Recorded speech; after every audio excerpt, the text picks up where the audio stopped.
This podcast is sponsored by nobody. Hey dudes, welcome to Splat from the Past, the only 80s themed horror and sci-fi show where things can get totally radical. Now today, I will be welcoming one of the greatest character actors of all time. I am talking about a badass legend. I am talking about Bruce Glover. Yes, the legendary Bruce Glover. Mr. Wint from the classic James Bond movie Diamonds Are Forever, which was the last one that Sean Connery did. He was also in CC and Company, Chinatown, Walking Tall, Hard Times, Big Bad Mama 2, so many great movies. I'm having him on the show today to talk about all that stuff. He's also the father of Crispin Glover, who was George McFly in Back to the Future. And it is going to be a great honor to talk to him today. It's been a long time coming. I've been trying to get him for a very long time, and now it's finally going to happen. So, here is my interview with Bruce Glover. This is such a great honor. Thank you for taking the time today. Right. So, going back in time, I was reading that from an early age you were working because your family was poor in Chicago, but did you gravitate toward acting as early as that age? No. No, that came later. No, yeah, I was brought up in and my family wasn't poor, it was just a depression area. Right. My father was working as a watch repairer, jewelry store. He was fascinated by clocks and watches and things like that. So I actually was very early age down there working for him, making deliveries in the Loop in Chicago. But I had my first job when I was basically 6 years old. A woman offered me a job delivering groceries from her store, and so I delivered groceries, and I always had a job. It was just kind of the way it was. I was the oldest kid, so I was always the one that had to provide for the rest. Somehow it was knocked into my head. I had two sisters, and then finally a little brother, and so my job as the oldest kid was to provide for the others protection and taking care of them and that kind of thing. Like I remember at the age of, my mother was pregnant. I was probably just almost 8 years old, and my mother was pregnant from my next sister. And my little sister, my mother was upset, and she said, yelling at us to get out of the house, take her out, and you kids are driving me crazy. And I took my sister out to the streets, and I was doing drawings on the sidewalk with chalk, and she was playing with paper dolls, and there was nobody on the street. It was a hot summer day. And a car drove up to the middle of the block, and a guy got out of the car and stood by the still running car and yelled out, "Little girl, come over here." Now, my little girl's sister was probably about 3 years old, and cute little blonde thing wearing little summer clothes with her little tiny legs hanging out. And she stood up and started to walk, and I jumped up and said, "Lois, no," and stopped her. And then he said, "I said get over here," and she was looking confused. And I ran and grabbed her and pulled her, and he was now coming at us, and I ran my sister up a little, about 6, 7 stairs to a front door of a house where I'd seen a man working in the backyard. Started pounding on the door and stood between her and him as he was reaching out at me when the old man who owned the house came around the corner and said, "What's going on here?" Yeah. And I had nightmares about that for years, but I protected my sister. And That's good. this goon was probably would have killed my sister. Yeah. Oh, that's terrible. So, when did your interest in football begin? Football was just a neighborhood thing. You know, we played football and we played ice hockey without skates on the icy streets, and it was just roughhouse stuff. And I was basically a fairly strong kid for my age always. Remember, like, in a gym class, still in grammar school, probably, very young, I was running after the ball and ran right through some kid, and he was, the gym teacher pushed me off and wouldn't let me play anymore because I was too strong. So football was just a natural kind of thing. I was very strong-legged, still am. And the football thing was there, and it was something that, there would be pickup games all the time. My first attempt was kind of a semi-pro team, even when I was like 13, playing for a team, and I was like, all the other guys were older, but I was brought in to play because I was a tough little bugger. But in those days, that's the way you were. It was a working-class neighborhood. You had to be tough, and you had to sound like you were a tough guy. We were loaded with lots of Polish and Dutch and Germans, and so we had an accent that was a tough guy accent. These, thems, and those. Hey, what are you doing over there? Stop that. I'm going to punch you out there, boy. That kind of stuff. Yeah. So, and Irish, too.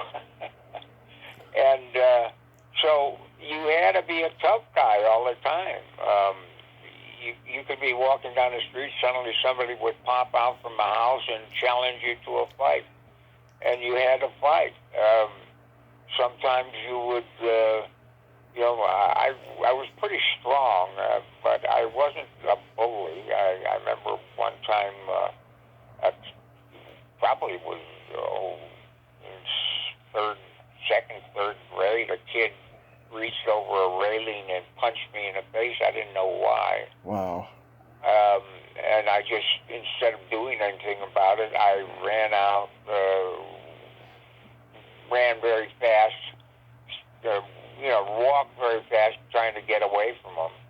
And then he when we got to the playground, he would supposedly go to the left and I would go to the right. This was at lunchtime to go home to eat. And he didn't go to the left. He came after me and caught up to me several feet. Then he went to hit me, and then I hit him. And I hit him, and I hit him, and I hit him, and he started to cry, and he ran away. And this was a story I told to the principal when they brought me into class, because he had arrived with his mother with his face all smashed up, and I was called in to tell her, and I told him this story, and I said, when he ran away, I didn't run after him, I let him go, and the teacher examining said, all right, Bruce, okay, go. So that kid never hit me again. So playing football and all of that stuff was there, but I worked on a newsstand in the Loop in Chicago. I delivered groceries on a bicycle for a butcher, and I dug graves. I literally did dig graves. I put up storm windows. I would cut grass. I was always working, and the money, when I worked on the newsstand in the Loop in Chicago, my first job I made 10 cents a day. My Loop in the Chicago job, I made $1 a day, so I was getting rich, and I'd go to the downtown. So all of this stuff is, how do you what does this do for a person who wants to be an actor eventually? Mm-hmm. You got to be tough. You want to be an actor? You better be smart and talented and tough and do the smart thing. Know that it's a tough business, and you don't try to be an actor. You're an idiot if you want to be an actor. It's too dangerous. It's a dangerous world, and there are dangerous people in the world. And if you are tough enough to survive all of the stuff and are talented, which I am, the talent was there. I didn't know I was going to be an actor. I remember as a little kid, I was put in a church thing. My father was very religious. Mm-hmm. And I was in a pageant with kids playing Joseph and Mary, going from stable to house to try to get a place where Mary could give birth to Jesus. And I was the last kid in the line. I was like 3 years old, little barrel-chested kid. And they got to me, and my line was no room at the inn. And when they got to me, I went, no room at the inn, and the whole church burst into laughter. And I enjoyed it. So in a way, that was my first acting experience at 3. And they burst into laughter, and I loved it, you know. And so I said the line again, and they laughed more. And I said it again, and they laughed more. And I kept saying it, and as a preacher came up the aisle and ran after me, and I was running through chairs and around the pulpit and stuff, trying to avoid them yelling out, no room at the inn, and finally he caught me and carried me down. So I knew how to get a laugh. Yeah. And so I still know how to get a laugh. I'll get laughs in movies, and sometimes I prepare them. Sometimes I'm very aware of them. I have an instinct for it, but there's also technique. And so in a sense, I teach acting, but I have a psychology degree, and I teach it from the point of view of instinctual things that we have in us. And a lot of people have various instincts, and they don't recognize them. And if they're smart, they'll recognize their instinct. Or if they're lucky, I mean, I didn't know I was going to be an actor. I thought I was going to be a football player, but I was also an artist. Mm-hmm. I started drawing when I was like, again, I was probably less than 3 years old. I remember in cold winter days in Chicago, if you had to go pee-pee, Yeah. you had to go we had a second-story apartment, and you had to go all the way up the stairs and then undo all of your warm clothing so you could do it. Well, I'd seen a grown man, go pee on the side of my house. Mm-hmm. And I thought, instead of going upstairs, I'm going to go. And I went right over to the stop where that man had done it, and I did it. Now, later on that day, I went upstairs and I pulled out a family encyclopedia, and I did a drawing of a house with a penis. The house was very happy looking, and the house was peeing.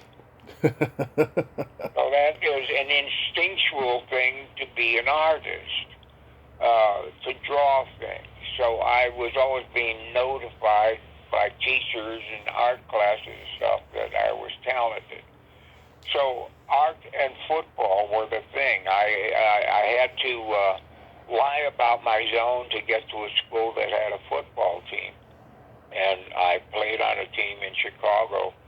1949, we were city champs, all city champs. We won the public league, then we played the Catholic League champs, and we beat them. Mm-hmm. We were the champions in Soldiers Field in front of 100 people. Now, I have something that is unusual, and I was offered football scholarships to a couple colleges colleges, but then one of them that I wanted to go to, Colorado College, had an art school, and I wanted to go there, but they then saw some grades or something, Mm-hmm. and said I had to go to another college to prove that I could do college level work. Well, in first grade, I was flunked, and I was given an IQ test because a teacher discovered I couldn't read. What Right. I'd done was I just memorized from the picture the lines that were said that other people had read. So, in a way, this comes from a certain kind of brain structure that I have. And it's, so they gave me an IQ test, but I didn't, I thought they gave me an IQ test because I was stupid. Well, I found out when I was like in sixth grade, a teacher brought the class into the library and said, okay, class can go to wall 1, 2, and 3, and Bruce and Irene can go to wall 4 to pull out books. Well, wall 4 was for college students. So suddenly I realized I wasn't dumber than everyone else. I was smarter.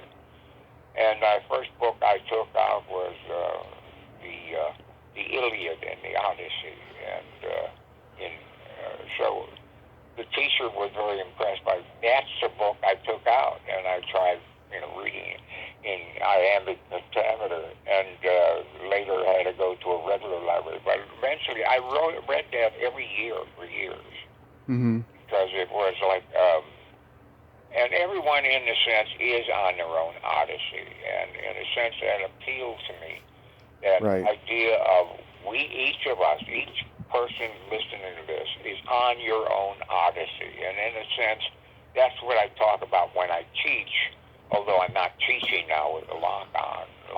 I do online teaching to a few people who call and Mm-hmm. do that kind of thing. But they can call me and look me up on Facebook, and you can see a couple phone numbers there. And you can look me up on imdb.com for my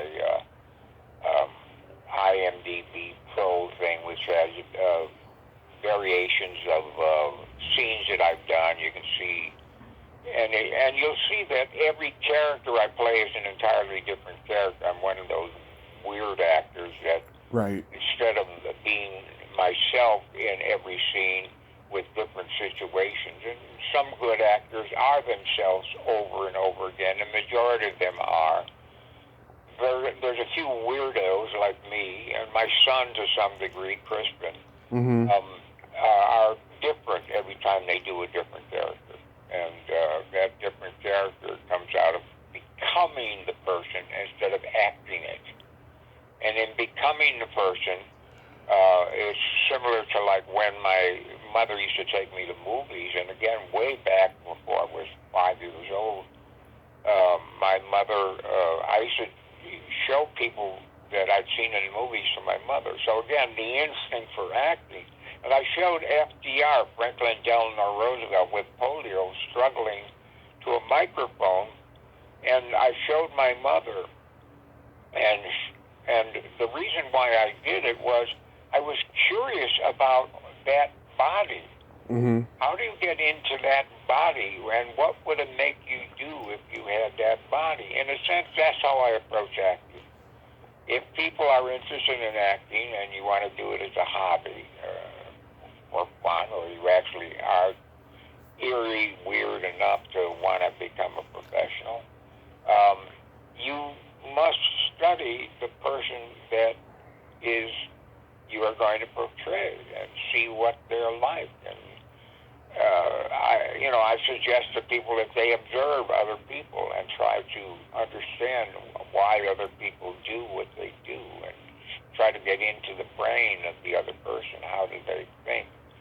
So anyway, I played football at a junior college for 2 years. I was all conference both years.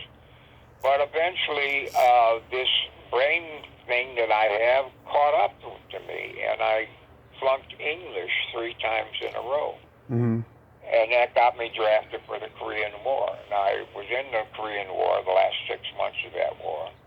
Loved the Koreans, great people. Mm-hmm.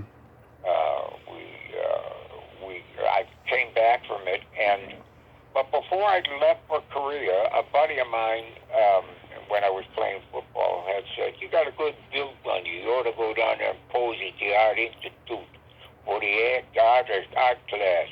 So I posed for the art class, and this beautiful naked woman was posing across the room. And she came up to me at the break, and she said, "Bruce, how would you like to..." And I'd seen her naked, and my mind was racing. And she said, "Be a gorilla." I thought, what the hell is that?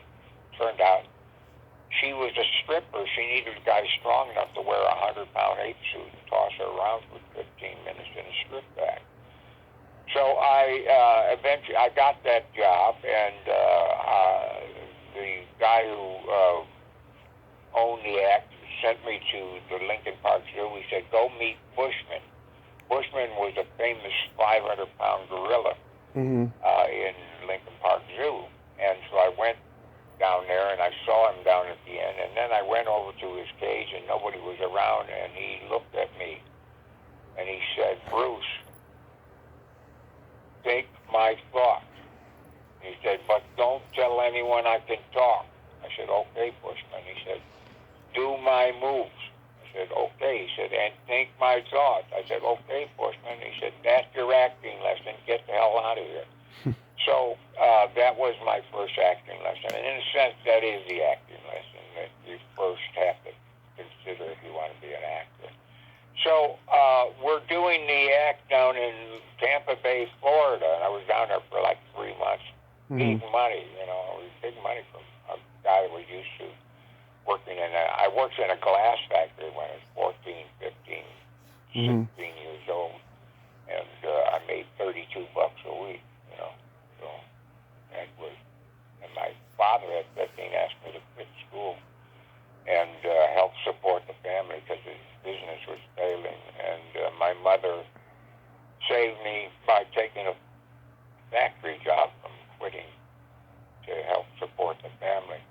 But anyway, this magician working in the nightclub tapped me with his magic wand in front of everyone in the dressing room, making a joke of it, tapped me on the forehead with his magic wand and then on one shoulder and then the other and said, "Bruce, you are an actor." I said, "What do you mean?" He said, "You make that gorilla so believable, you ought to try acting." And I thought, what? And then a guy from New York said, "You ought to go to acting classes in New York." He was a dancer in the nightclub. And I said, "Acting classes? There were acting classes?" He said, yeah, there are classes for acting. And I read it. I still don't believe that there should be acting classes. So I've been teaching it, I don't know, since 1956 or earlier. I always had an instinct to tell people how to do it right. And it came from my own perception of what good acting was from going to the movies and seeing all those actors. Humphrey Bogart was, to me, a good actor because he was always there. He was real. He was always Humphrey Bogart, but he was real. He was in place. So, in a sense, that was my first thought of being an actor, but then I got drafted for the Korean War. Came back with malaria, and but while I was in Korea, when the fighting finished, the University of California sent teachers over to give classes. I picked up 9 hours of college credits in Seoul, Korea. And one of the classes I took was English because I figured I better pass English so I can get my football scholarship again. And this teacher at the end of the class sessions pulled me aside and said, "Bruce, I don't know what it is with you, but there's something strange." He said, if I went by the rules and your grammar test and all that, I should flunk you again. But you wrote 3 terrific short stories. He'd given out short story stuff, and he said, "You're a terrific writer. And so I'm going to pass you just to get you past this thing." Well, this thing turns out to be something that nobody knew there was back in those days, and it's called dyslexia. So I'm a dyslexic. Mm-hmm. But I believe there are smart dyslexics and dumb dyslexics. I still don't think they understand dyslexia. The people who describe it and what it is don't know it from the point of view of a dyslexic. A dyslexic, in a way, is a swifter, a person that doesn't want to bother about the rules, just goes and does it. So in a sense, I say to people, if you want to do something, follow your instincts and just do it. Mm-hmm. Figure out how to do it. Just do it. That's the way I was about acting. That's the way I was about art. That's the way I am about writing. Sure, you can read other writers, read and look at paintings and look at art, but just do your own. Do what you can do. But if your instinct is to do mathematics, which is not one of my instincts, do it. Some people are brilliant mathematicians and are going to be great scientists in it. Other people have other kinds of instincts. Find it. But if your main instinct is to run a business, find a business you like running and run it. That's cool. So my instinct had caused me to get drafted for the Korean War, but the Korean War, in a way, was also an experience that taught me. But nobody knew there was dyslexia back then. I didn't discover it until, when I was taking my degree. Even then, when I got my Bachelor of Science in Speech, with minors in psychology and art and acting and theater and stuff, they still didn't know about dyslexia. And this was 1957 when I graduated and went to New York. So New York was the place that you had to go to. But before I'd gotten to Northwestern, where I got my degree, I had come back to a college because I got this other gift from the Korean War, I caught malaria, so I couldn't play football until I got cured of that. So I went back to a college where I played football in Chicago, took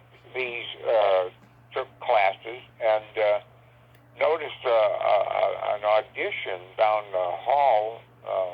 I saw a thing where there was going to be an audition for a Tennessee Williams play.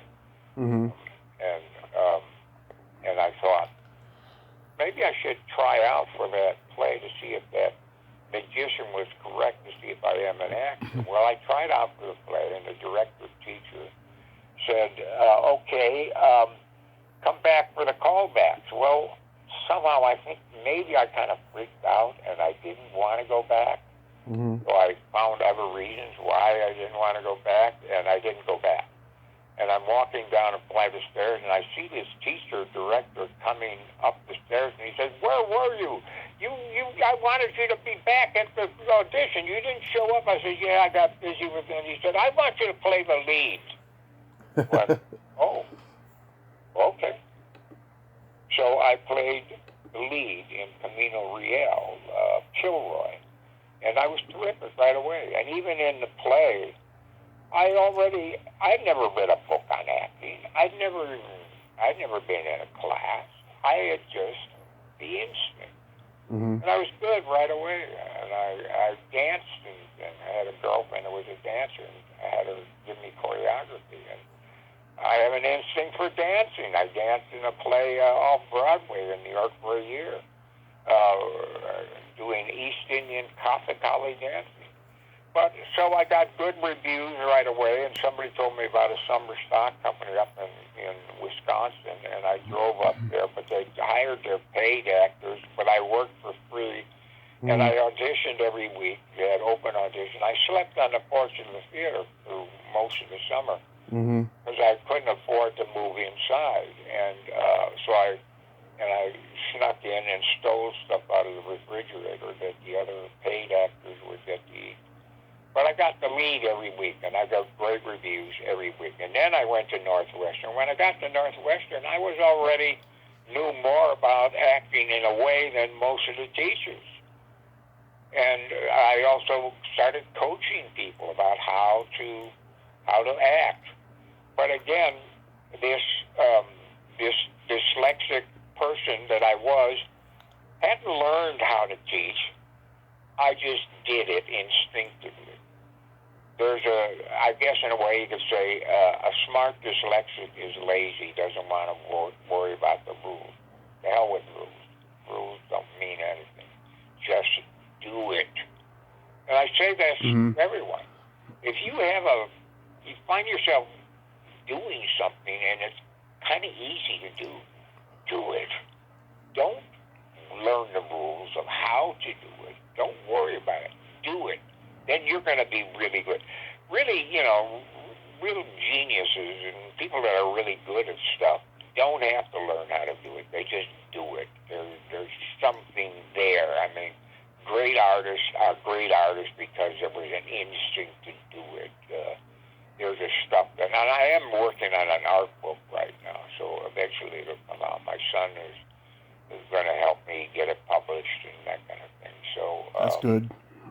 I have a wide variety of paintings that I do. So anyway, I went to Northwestern, got my degree. When I was there at Northwestern, people would come to me sometimes to get coaching and stuff. And one handsome young guy came to me and asked me to watch his freshman class and his final scene in this thing. And I saw it and went up and complimented him. There were about, 50 girls lined up to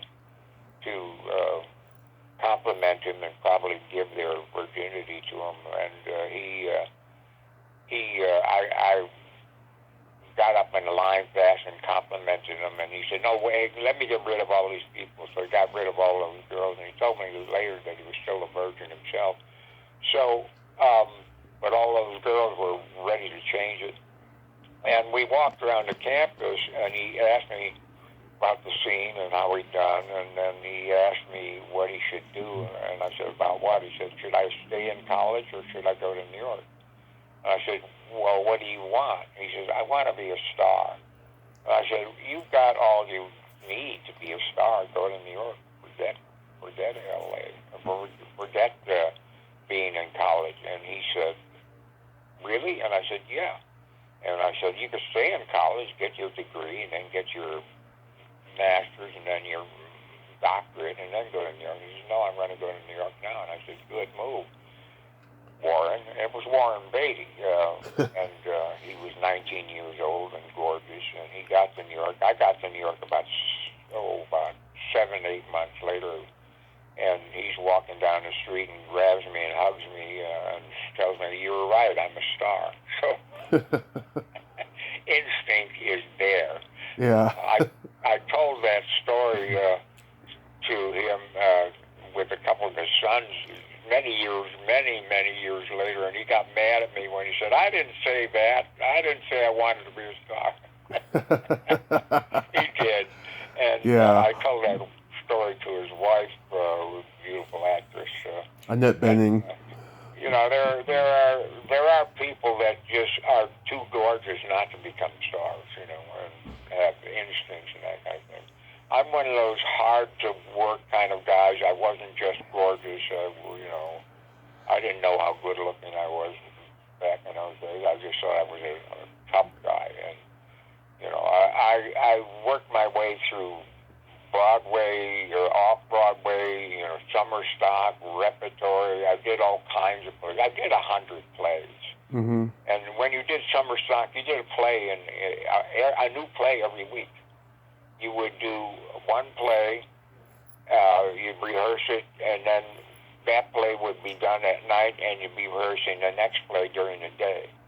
And wow. then you basically did a play in basically every 7 days, but it was really more like every 5 days you did a new play because you had one day off. And so that ability to just memorize lines comes from, you say the line because you're doing this with the blocking and you're talking to that person and that person is talking to you. Remember the first play I said to a guy who was overacting. There were other actors who were good in the first play I ever did. This guy I was overacting. And I said, wait a minute, let's talk a little minute. And I said, have you ever thought of, like, talking to me? He said, what? I said, just when you talk to me, look at me and see how I'm responding to you and how I look. And then when I talk to you, you also look at me and listen to what I'm saying and and he said, how do you do that? I said, and again, another acting lesson. That's how you act. You listen, you look, you let things fly in that surprise you. Sometimes when you're working with a really good actor, or an actor just has qualities that are terrific, they're terrific. They're giving you a gift. Then there's lousy actors, and you hope that you can get through working with a lousy actor, and because you may not be able to pull them aside and tell them how to do it right. So you let things like a bird flying by, or you look at other things, or you think other thoughts, so that you're still interesting. And you're interesting if you're interested. A good actor is always interested in looking at stuff and seeing stuff. Well, that's the same way with probably a mathematician. A good mathematician is looking and seeing and discovering things. If you're a physicist, you're going to look at the universe and try to discover how it's structured and keep learning as you're going. And we're still learning new things about the universe and how it's structured, and somehow they haven't found the final answer yet. Yeah, that's it. Who knows what it was all about? And, a lot of people get confused about reality and hate science because it interferes with their religion. Well, you can still be religious and lovely. I've got a new religion. It's called, very simply, be nice. Yeah. Be nice. That's all. Exactly. Do nice things, be nice, and that's my religion. You don't get to kill other people who don't believe in your way of doing things, or make women underlings. Let women be who they are. Exactly. Women are fascinating. Golly. Yep. I had a terrific wife. I lost her 5 years ago now. Sorry about that. My beautiful wife was a dancer, and she came after me and grabbed me and made me marry her. Smart woman. She knew how to make me be me. Yeah. And make me please her. And that's all that. We had a terrific son, Crispin, who was a terrific actor, and he and I did a film in the Czech Republic. He wrote a script. I criticized it. He yelled at me. His mother criticized it. He didn't yell at her. Mm-hmm. I wrote stuff to add to the film, and he added some of it, and so there's a bit of additional writing to me. And we shot it in the Czech Republic, where my son owns a 20-acre estate in the Czech Republic, up in a hilly area, about 45 minutes an hour away out of Prague. And it's a beautiful estate with peacocks and lots of buildings, basically a castle that is 54 rooms, and other buildings around it. And he also, so we shot our film, which is called an Untitled Crispin Hellion Glover Project, because the real title, we won't reveal it yet. Right. We're still editing on that film. And we did it very quickly. It only took us 5 or 6 years. So I made lots of trips to the Czech Republic. And before that, I made lots of trips to Poland, where I acted in Polish. Jak się masz, dupa? That's Polish. You know what I just said? I have no idea. Good. Get you arrested.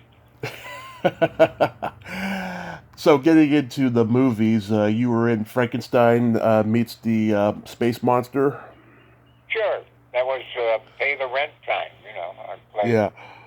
I played a guy with pointy ears in that, and also put on the monster suit for some of it. And yeah, that was terrible movie, but it was fun doing it.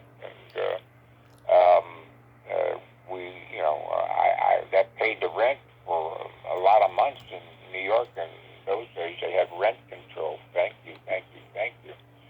And you were struggling to stay alive. I used to pose in art classes back, from what I learned in that I had a good build on me, that I could pose in art classes. And quite often, when there weren't any jobs, I was posing at art classes. But I found out that, like when I was first in New York, I had found an apartment that was cheap, but I still had very little money, so I was posing in an art class. And they made I had a 3-week job, and it was great because you got paid more money, and, it was like 3 weeks, but you didn't get paid until the end of your session. And that malaria caught up to me when I was posing on the art stand. Mm-hmm. And I fell off the art stand, and I remember there was another naked lady posing in a room next to it, and she came over to help, and the teacher came over, and my malaria caught up to me, and because I hadn't been eating much, and the teachers looked at me, and there wasn't much longer to the class, and I thought she was going to say, well, maybe you should just go home and collect your money. And she said, maybe you should just take a lying down pose. So I came out of that class and got my money and got to the store, and that older woman, model, was so very lovely, asked me to come home with her. She was being very kind, I think. But I got nervous, and suddenly she seemed to be like a vampire, and I was afraid of her. And I ran across the street to a store to get some food, and I grabbed, some hard salami or something. And then I came back, and I took my bus down to Union Square, and I lived on Lower East Side in New York, and then I got to the square, and that malaria was catching up to me, and I was getting really seeing things, and people were changing, and they were changing into other things, and I had a transfer to go across town to another bus, and the transfer suddenly came alive, and it jumped out of my hand, and it ran down to the gutter, and there was rain falling, and the transfer was in the gutter, and it was enjoying itself, and I thought, okay, be free, I'll walk, and I walked across down to the 10th and Avenue B, and as I was walking, I could start to see myself evolving, and I became a chameleon, and my body opened up, and I could see into my body all kinds of things, and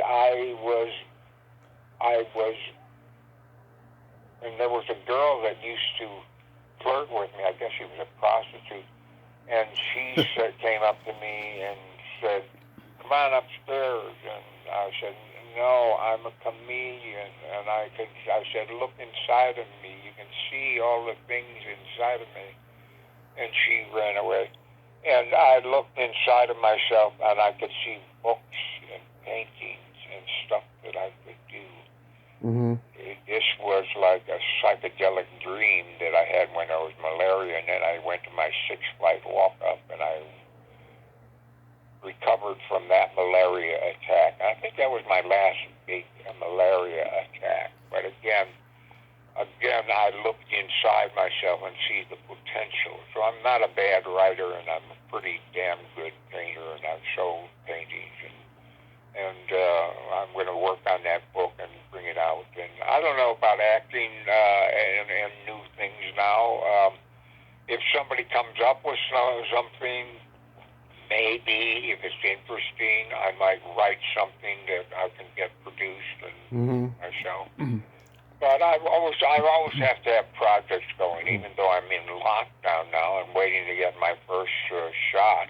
Yeah. I still haven't gotten and I'm pretty old, so I should get one. Yeah. But I've been in lockdown for a long time now. Oh, yeah. So, you have a question or two? Oh, yes. You're my second guest from CC and Company. I talked to Greg Malavy a few years ago.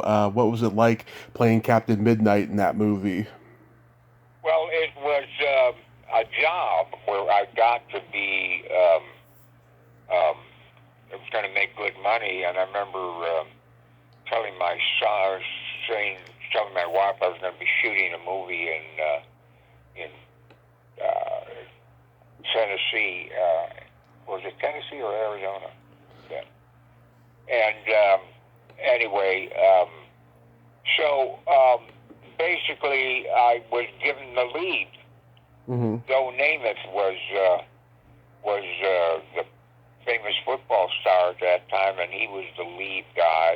And so I was going to play the lead guy of this pack of CC writers. How come you take all these crappy movies? Why don't you ask me about a good movie? Oh, I'm about to. Don't worry. But I was the leader of the gang, and then Joe Namath came in to meet me, Mm-hmm. and suddenly he pulled the producer, director aside, and they talked to them, and I was asked to go in the other room, and then they came in to me and said, Bruce, you're not going to play the lead. And I guess Joe Namath thought I was too short to beat him up in a fight scene. So they said, you can play another character, and you will still get the same amount of money you were going to get playing the lead. But so I played, I think I made up the name Captain Midnight, and I was one of the gang of stuff. And so basically, there was no character that had been written, so I made up the character. Right. And the character was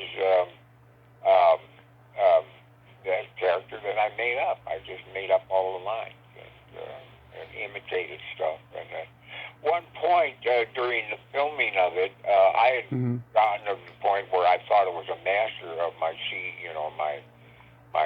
my motorcycle, my chopper, my chopper was, a splayed out kind of thing, and I thought I was really good at it. And we were waiting to shoot a scene, and there was a nice stretch of desert road. And I thought to myself, I've got time to take a little run down this road. And the road was a series of hillocks. And I came over the hillock, and suddenly a bus messed my hair. Mm-hmm. As it came over the hill, as I was going over the hill, going in opposite directions. So we got to almost meet. And then I went, I better get safer and over to the middle of my lane instead of being right on the edge where I can meet another bus. And then suddenly I came over another hill and scared the hell out of a 2,000-pound steer with horns 3 feet wide in front of me, and it started running. I was scared and started running in front of me, and it was on an angle where it was going to cut me off from the center of the road, so another bus or the horns, which is it going to be? And I thought I was about to make it, and I'm counting the hairs on the side of this 2,000-pound steer, and suddenly instinct took over, and it turned its head towards me, and I'm looking at this broad forehead with 3 feet of pointy horns coming right at my face. And I thought, ooh, horns. And a real biker had said, if you ever got a crash, let the bike take the impact. And I thought, horns or bus or what? And I said, down. And I turned my wheel straight down, and I dove straight into the road, and it was coming up at me. And I thought, ooh, this is going to hurt a lot. And it did. But I was also knocked unconscious. And when I came to, I was entangled in the bike, one leg under, one leg on top. And I could feel the gasoline rolling down my leg and towards the hot exhaust pipe. and I could then visualize myself in a cloud and of fire. Mm-hmm. Wow. And I thought, if you can move, you better move now. And somehow I did. I threw the bike up in the air, and I was standing there, and the bike crashed down to the ground. It didn't explode, and I was standing there, and my first instinct was one hand went to my nose, the other hand went to my groin to see if all the stuff was still there, and it was. Wow. I knew. So at about 8 o'clock that night, I discovered through pain that I was going to have to finish the film with my arm in a cast. So I finished the film with my arm in a cast, and I didn't get to ride the bike anymore. Good. But when actors came out from New York, and I was a Broadway actor, I did a Tennessee Williams play for a year. I did an off-Broadway play, Sorrows of Frederick, where I played. I did an East Indian dance style and played in a green face makeup and a big crown and a sword and bare feet doing Indian dancing. So, but when you realized that theater was dying, films were killing theater, and work was getting more and more difficult. And finally I got a play that went to L.A. and at this music center, and it was a good long run, 3 months, and I was doing the play, and the play was supposed to be open again in New York in the fall, and but when the play closed in L.A., my agents in L.A. said, you should probably stay for a while because we can get you work, and I got a certain amount of work, and one of the films that I did was Rat Patrol. Mm-hmm. And in that Rat Patrol, I got killed. And my wife and boy, who had been with me in L.A. while we were doing the play, had gone back to New York because she had him signed up for a preschool, and he was like, I don't know, 4 years old. Mm-hmm. And he saw me get killed. So when I realized that we weren't, the play wasn't going to open up, and I was getting work in L.A. doing television, and some films were coming up. And this was way before the C.C. Ryder went. And I remember when I went, I decided that this was time to stay in L.A. and make the transition, and my agents thought so too, because theater was dying basically in New York, and at that point, and so I got enough of a down payment to buy a house in the Marina Del Rey area. But when I went back to New York to pack up with my wife, my boy and my wife, my son had seen me killed, and back when they had first got to New York, we could only afford one phone call a week. That was way before. That's how poor I was. I mean, I was paying for 2 rents, our apartment in New York and 92nd Street, Mm-hmm. and a place for me to stay in L.A. And so we could only afford one phone call a week. So my boy would say, Daddy, can you come on a plane? And then it would next week it'd be, can you take a bus? And you could take a train. And he kept coming up with new ideas. And then he saw me get killed. And then he wasn't sure I was alive. So when I arrived in New York, he wasn't sure. It took me a while. It was winter time, so we went sledding in Riverside Park and stuff like that. So we finally realized that Daddy was still alive. So when I got this job in, it might have been C.C. Ryder, it might have been another one. I remember saying that we'd be shooting a film in Arizona or Tennessee. Where was C.C. Ryder shot? Arizona? I think it was Arizona, yeah. Yeah. So anyway, I'd be shooting a film, and Kristen suddenly said, still a little boy, and he said, "Daddy, will they be shooting near you?" And he was remembering seeing me get killed. Wow. And then I realized, oh, no. And I explained to him, I took out cameras and I showed him, this is what shooting means. It means shooting a picture. There won't be any real shooting.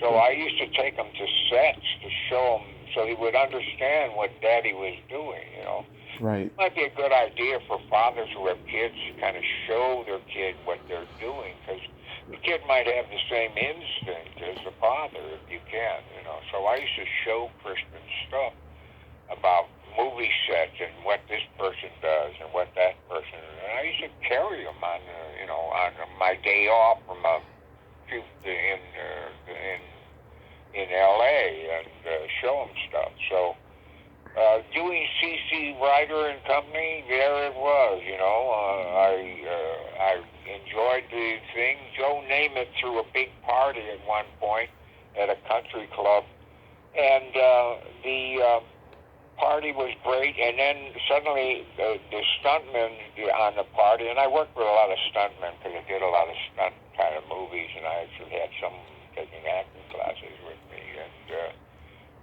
again, I was still teaching. I started teaching way back in New York. I taught. It was just an instinct to tell people how to do it. And in spite of the fact that I don't believe in teaching, but I do. Okay, a good movie. How about Diamonds Are Forever? Now that's a movie that I can take great pride in because I had much to do with where that film went. Guy Hamilton was a terrific British director, and when I got that part, probably because I'd done there was a casting director who was giving me lots of push because I had fooled him into letting me.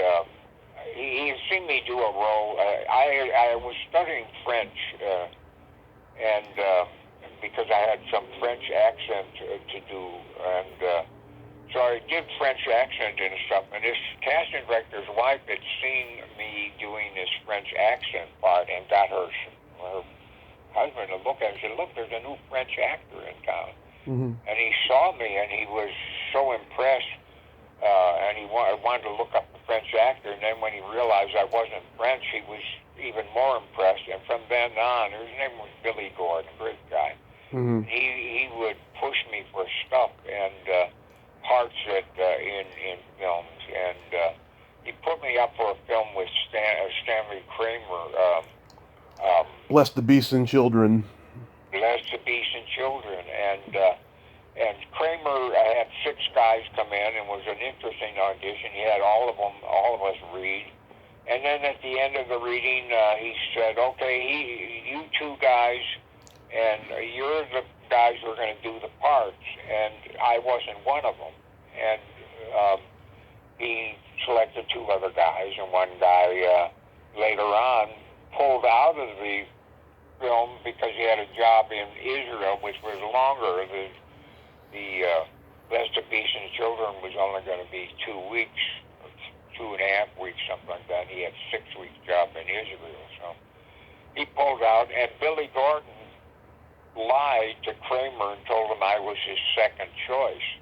So when I went in to see Kramer, he didn't know who the hell I was, and he went, "Yeah, who are you?" I said, "I'm going to be playing one of those guys," and he said, "Oh, really? Yeah." But I impressed the hell out of Kramer, and I improvised my way through that part a lot. I added a whole bunch of things, and Kramer used to say, for every time I'd see him, I used to call him Mr. K. He would say, "I'm going to make you into a star. You're the most takeover actor I've ever worked with since Lee Marvin." So he never did, because the next time he would try to cast me, these 2 gay casting directors tried to cast me in a gay part, and I'd already done the Bless the Beasts and Children. In the Bond film. Right. And what was the name of that film? Diamonds are forever. Diamonds are forever. Yeah, unless you forget. So diamonds are forever. Billy Gordon pushed me for that part, and there was a final audition, and between me and two other guys for these two parts of these two guys that were going to be in the film, and one of them was Potter Smith, who was a musician, and the other one was another actor who I knew, and I didn't know Potter, so I kept telling them what a good actor this other guy was at this final audition. And then I found out Potter was the one who was already cast. I was telling them what a great actor this guy was who was my competition. But they did take me, and I was lucky that Potter was an interesting quality that he had. So I do strange things as an actor. I don't want to know what I'm going to do with a part until I'm doing it. And there's a certain kind of danger to that. So for Diamonds Are Forever, Guy Hamilton asked me, he said, Bruce, is there anything I could do for you? And I said, yes, don't tell me which of the two characters I'm going to play. And he said, really, why not? I said, I don't know, Guy, but I just don't want to know. Well, actually, I just didn't want to be thinking about how to do the lines, because I found out that these two guys were gay. And when I finally got in the script, because when I was auditioning, I didn't know that. Well, my wife was a ballet dancer and a Broadway dancer, and she had gay buddies who were around all the time going, oh, if you two get divorced, I don't know which one I'm going to marry. And, I didn't want to do that, and I would laugh with them and make fun. I used to make fun of the gay guys and all that stuff. It was funny. And some of them were very talented dancers and all of that stuff. So, but when I found out the characters were gay, I flashed back on, doing gay guy playoff against these gay guys, making fun of them by pretending to be gay. And I didn't want to sound like that in the movie. So when Guy asked me, I said, don't tell me which part I'm playing. I didn't want to be thinking of the lines and how to say them as a gay person. So there I was, actually out in a trailer where we were getting our wardrobe and makeup done, and I still didn't know which character I was going to be playing. And in about 2.5 hours, I'm going to be maybe being on screen with Mr. Bond, James Bond. We're going to be there, and Sean Connery. Mm-hmm. And so I'm like, I don't know what I'm going to do. I don't know which part I'm going to do. I'm going to be terrible. They'll fire me and get a good actor. And I suddenly said, wait a minute, call your acting teacher. So I called myself. I'm my acting teacher. And I said, Bruce, what are you going to do? And I said, well, first of all, you're cut off. You're just in a terror ball right now, locked in and out of contact with anything. Get out of this ball of cement. So I started looking at the sky, and I went, sky, blue sky, blue sky, blue sky. And just getting in contact with the world and the dust that I thought was supposed to be sand and was just dirty dust. And now I'm starting to breathe. And finally I took in a breath. It's like 7 a.m. out in the desert. Nice cool air. And I went, oh, I feel great. And I said, okay, I feel great. So basically I've gotten away from the terror ball that I was locked in and stopped worrying about how I was going to do it and just started contacting earth and life and breathing. And I looked over at Potter Smith and I said, well, there's my gay partner. And I said, gay people kiss. And I looked at Potter Smith's mouth and it was all these snaggly teeth and mustache and goofy lips. And I thought, I don't want to kiss this guy. No. So if I don't want to do anything kissed, I don't want to do anything sexual with this guy at all. So sex is out. This is not part of my character. But I looked at the guy and I thought, he's hilarious. He's fun. He's a musician. He's listening to music going on. and he's goofy, and he's like a big, giant toy. Mm-hmm. My toy. He's my toy. And all I have to do is punch the button in his side, and he's my toy. Then suddenly a guy comes over to me and says, come over and pick out your scorpion. I went, oh, my God, I'm Mr. Winch.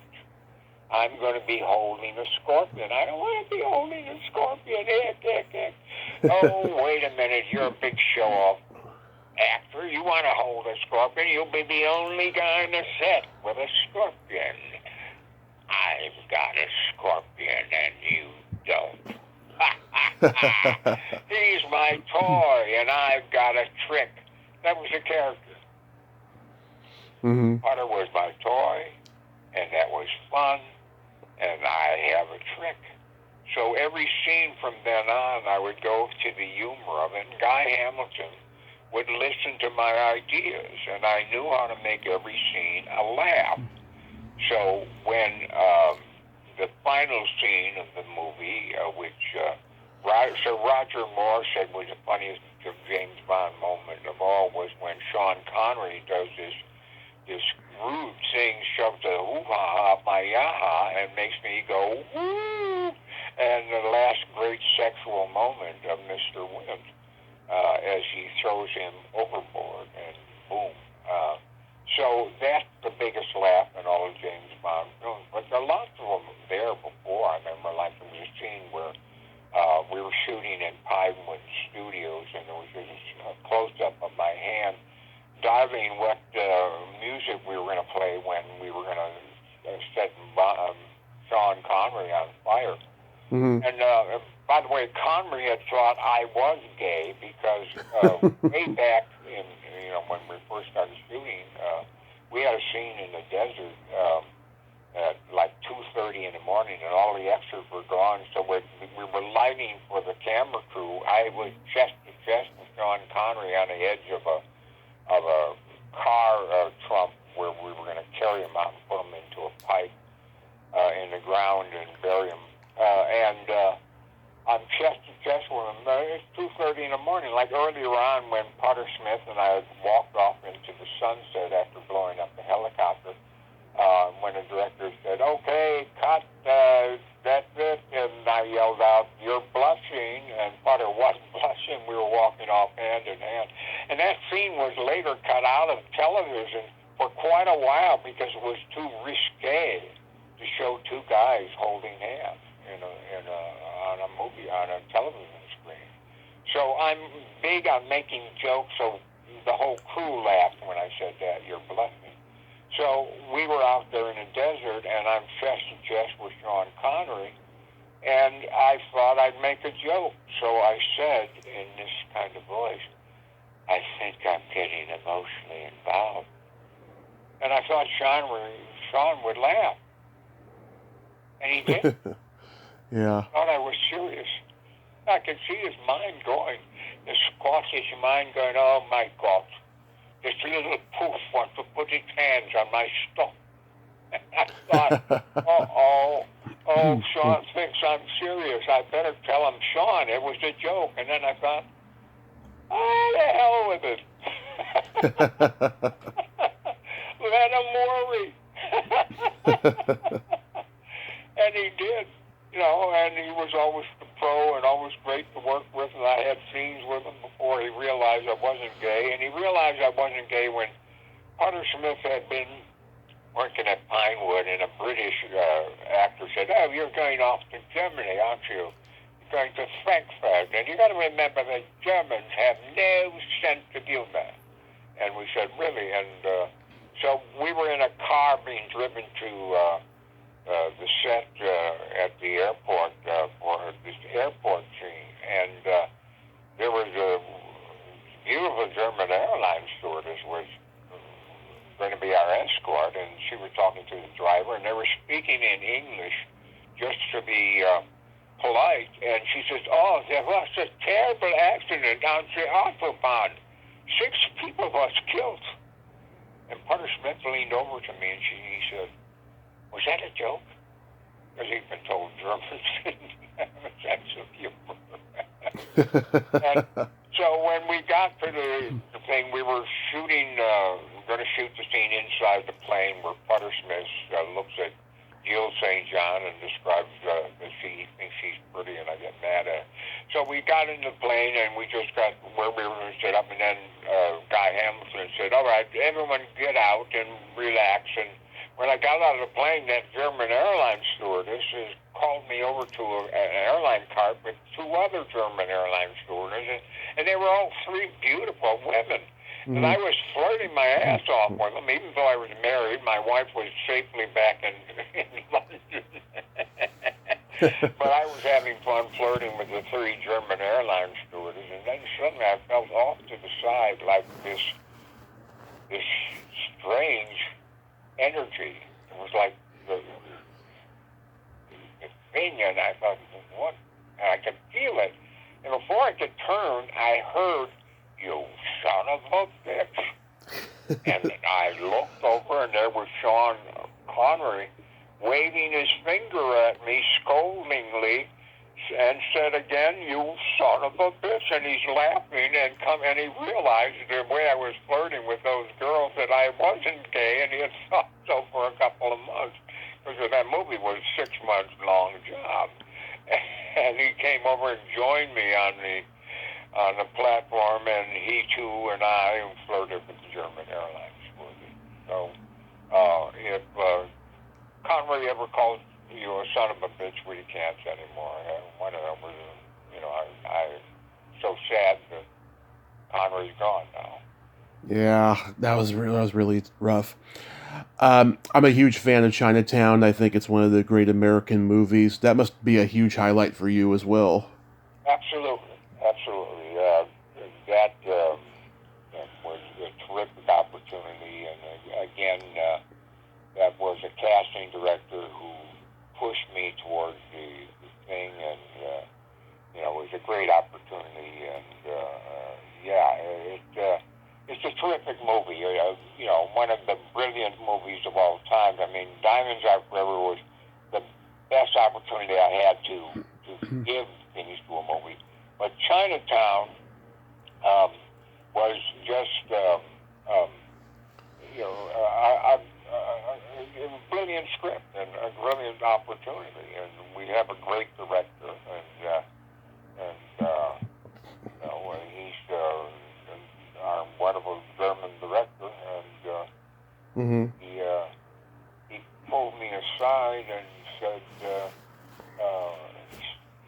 he said to Jack Nicholson, he said, Jack, I need to talk to Glover. He used to call me Glover all the time. And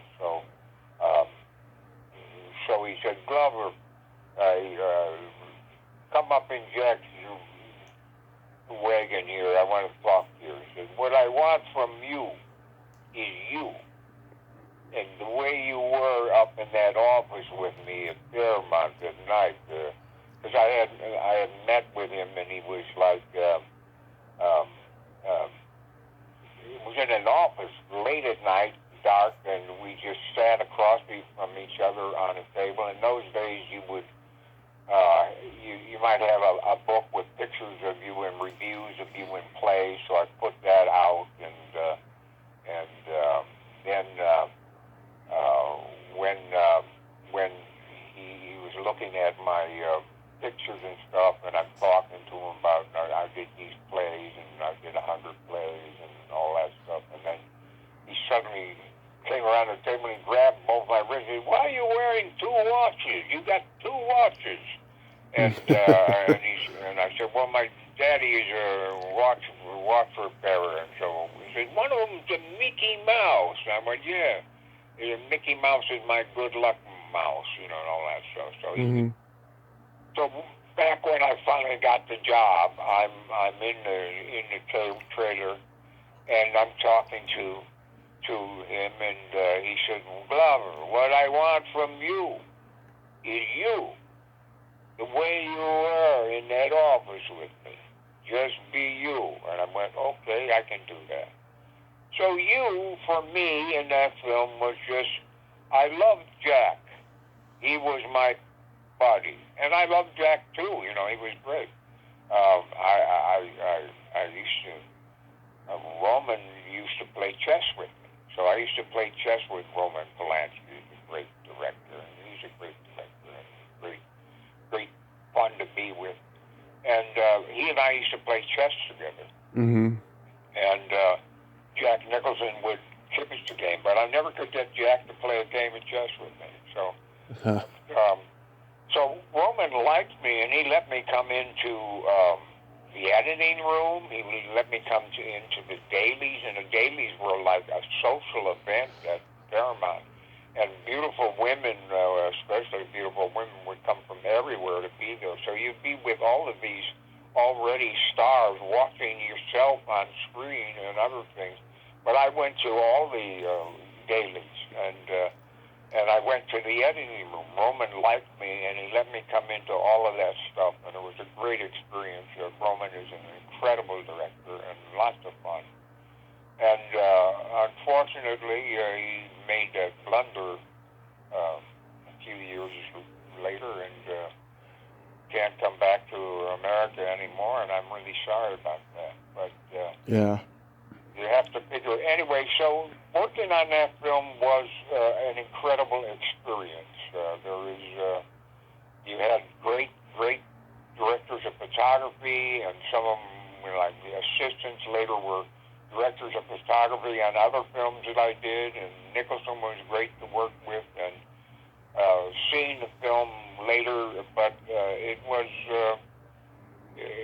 how often do you get that kind of stuff? But there is, you don't, because there are not that many Chinatowns ever made. Nowadays, I'm not real happy with the way the film industry is going. Mm-hmm. The Academy has suddenly gotten all political. The Academy name is the Academy of Arts and Sciences. Well, arts and sciences is great. You give awards for doing artistic films that are great art, and that's great. But that's not what is happening now. They brought in politics, so it's now the Academy of Arts, Sciences, and Politics. Yeah. So it used to be Academy, some people called it a meritocracy. In other words, you had to show some merit before you were brought into the Academy. You had to be nominated by two people who were already Academy members and had their own merit, and then they would take your nomination and put it in front of the board, and the board would look at you and look at your stuff, and then they would decide if you had the merits to allow you to be a member of the Academy. Well, that's how I got in, and you felt like you were merit. And I remember doing it for Nick Cage and Crispin, and both of them were merits that deserved to be part of the Academy. Mm-hmm. Then in recent years, with, look, women have certainly need to get equalized and be given opportunity. Women are incredible, and they have incredible talents. Mm-hmm. And I'm very happy that women are progressing and getting more and more. And certainly, other people, gays and all that stuff, fine, let them be it. But nowadays, it's like you have to be, you have to be a woman or a gay person to get nominated. And it doesn't go through the meritocracy process now. It's just, do you fill the requirement of being politically correct? And too much of the world is just going to politically correct. Sure, we need to be kind to gay people and all this other stuff. It is a world where, we need to open up and be more a variety. But I'm sorry, the art has gone away. Mm-hmm. And a lot of the films now that are called, are up for Academy Awards right now. Some of them, a lot of them, I don't think deserve it. I don't see Chinatowns or, you know, Walking Tall was another terrific film that I did. That the first Walking Tall was good. But then, you know, I very much enjoyed that film because I worked with the real guy the movie was about. Yeah. You know, Buford Pusser was there for when we did the first film, and he was there every minute. You know, he was there as we were shooting the film, and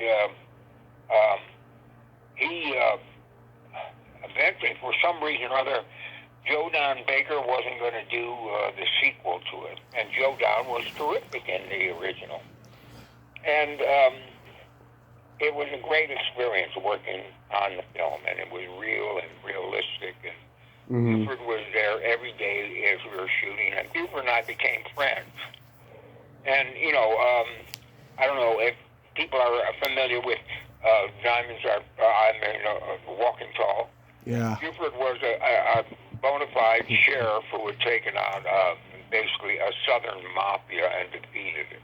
And this was kind of the story of his life, and with Joe Don playing it, it became, you know, he was very aware of Buford, and everyone working on the film was aware of Buford, and so the film is an excellent film. It's a very good film. Buford, when Joe Don turned down, I guess, doing the sequel, Buford was going to play himself, and I became his partner for his screen test, and I did the screen test with him playing the character, the deputy sheriff character, Grady Coker, in the sequel, in the screen test, and then another guy who was a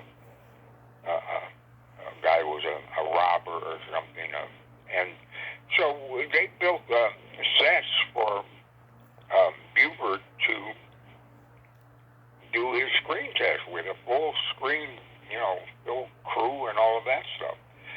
But when Buford arrived, and we had done publicity and stuff like that, so he'd been around, and when he arrived at the screening, I was there, and he came in, and we shook hands, and he said, Bruce, I'm scared to death. And I said, well, that's a good place to start, Buford. And he said, what am I going to do? And before I could start to tell him, on came the set, was one of those old-time directors that could say, roll 'em, cut. That was it. You know, these kinds of directors. And he said, all right, let's read through the scenes together. So there were like 4 scenes, I believe, that Buford and I read through them, and Buford was terrible. And then,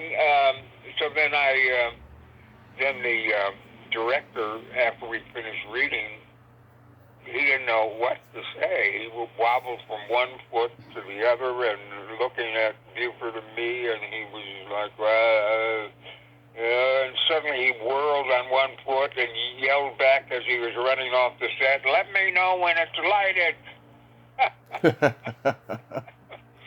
And Buford looked at me and he said, I was terrible, wasn't I? I said, yeah, you were. You were, but what am I going to do?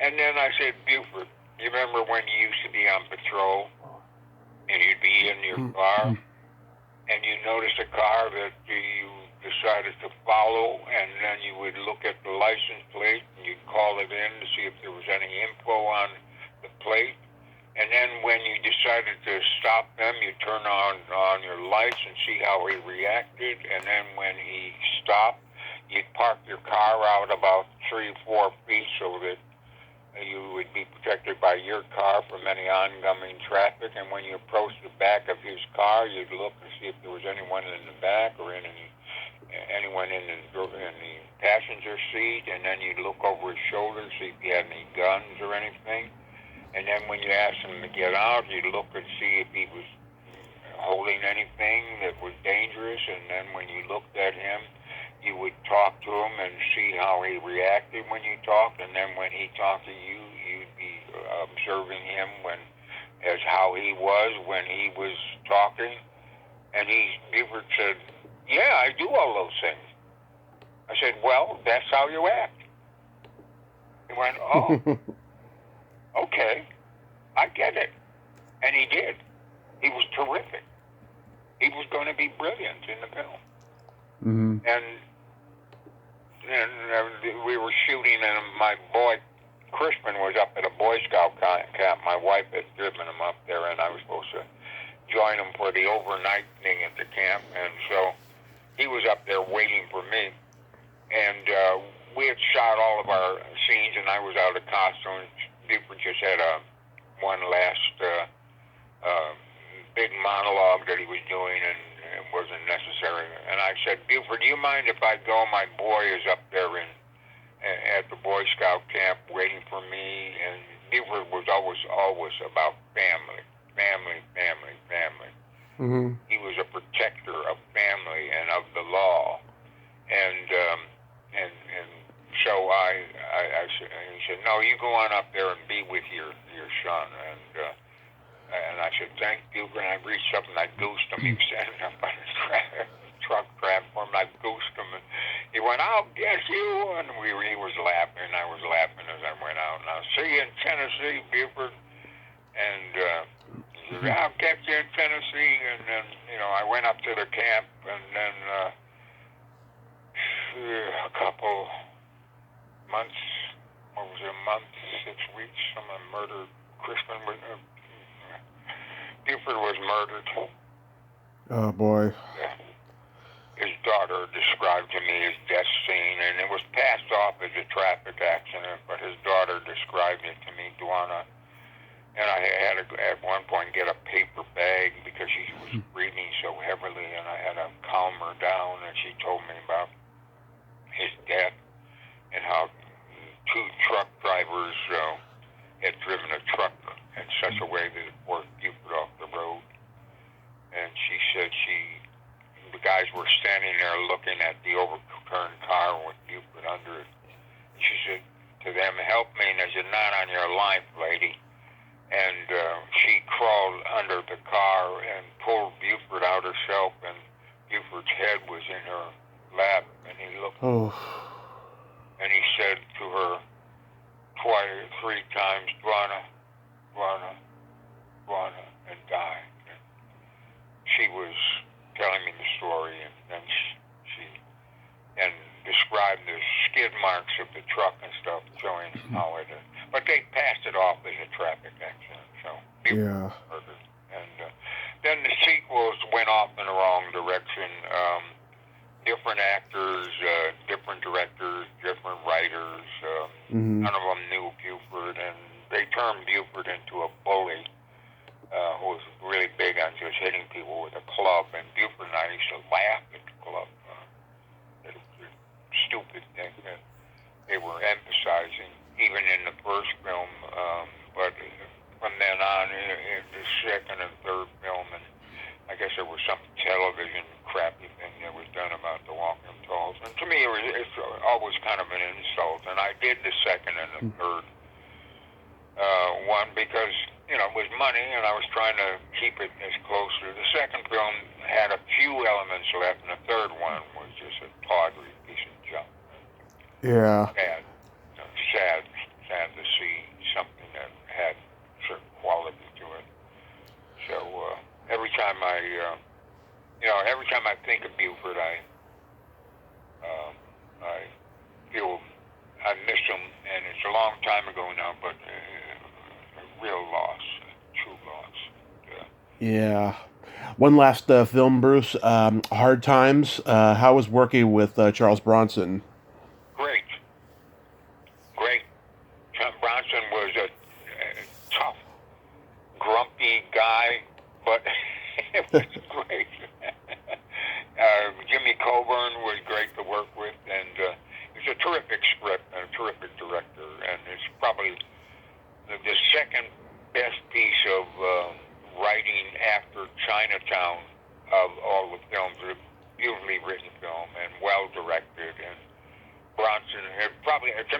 Bronson's best movie, and Coburn was terrific in the movie. And I used to, but Bronson was like tough guy, you know. He was like get out of the way. I remember the first encounter I had with him. I was standing on the sidewalk, and he reached and grabbed me by the chest and back. And I think he was just testing me out to see how built I was. Shoved me off the road. But Bronson was there, and that's one of the things about Bronson. He was like, you know, Bronson is there, and Coburn was there. It's an awfully good movie, and I'm very proud of that movie too. I'm proud of the worst films that I ever did. It doesn't matter. I've done now 150 films and television films. It's a great life, and I may do some more, but I'm definitely working on my art book now, and I may write a book on acting and how to do it. But people should check out my Facebook, and if they want to become Facebook friends, send me a request. And if they're not, you know, I must have, I don't know, 200-300 people waiting to be accepted as a friend on my Facebook page, but they can do it. But look me up on imdb.com, and if somebody wants to get online classes with me, try to get in contact with me. My email is realbruceglover@gmail.com, and they can do that and try to make some kind of contact. If they leave me a phone message once they get my phone number, make sure that it's clear and the numbers are correct. Don't make the 2 sound like a 3, and which seems to be one of those things that people do. A lot of times they give me a number, and you don't know if they said 2 or 3. Yeah.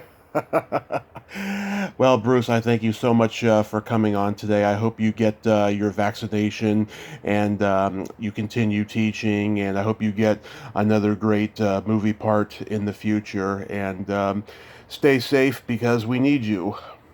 All right. Bless you, man. You too. You be good, and I appreciate it. My pleasure, sir. Bye-bye. All right. Bye. Well, there you have it. Bruce Glover. Ain't he a cool dude? What a nice man, huh? I mean, he's a legend. And it was just an honor to talk to him today. My first ever Bond villain. That is just wonderful. Well, until next time, this is Tommy Throwback Kovac saying there's no shame in living in the past because the present sucks. Later, dudes.